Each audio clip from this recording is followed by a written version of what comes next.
एकवीरादिसंसेव्या चैकप्राभवशालिनी ईकाररूपा चेशित्री चेप्सितार्थप्रदायिनी ईदृगित्यभिनिर्देश्या चेश्वरत्वविधायिनी ईशानादिब्रह्ममयी चेशिद्वाद्यष्टसिद्धिदा ईक्षित्रीक्षणसृष्टाण्डकोटिरीश्वरवल्लभा ईडिता चेश्वरार्धाङ्गशरीरेशाधिदेवता ईश्वरप्रेरणकरी चेशताण्डवसाक्षिणी ईश्वरोत्सङ्गनिलया चेतिबाधाविनाशिनी ईहा विरहिता चेशशक्तिरीषत्स्मितानना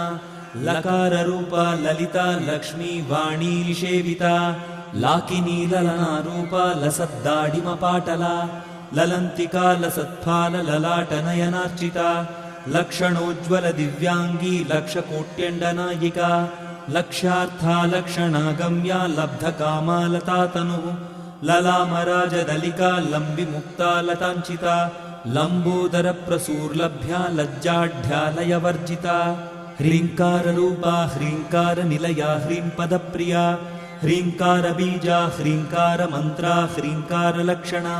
ह्रीङ्कारजपसुप्रीता ह्रींमती ह्रीं विभूषणा ह्रीं शीला ह्रीं पदाराध्या ह्रीं गर्भा ह्रीं पदाभिदा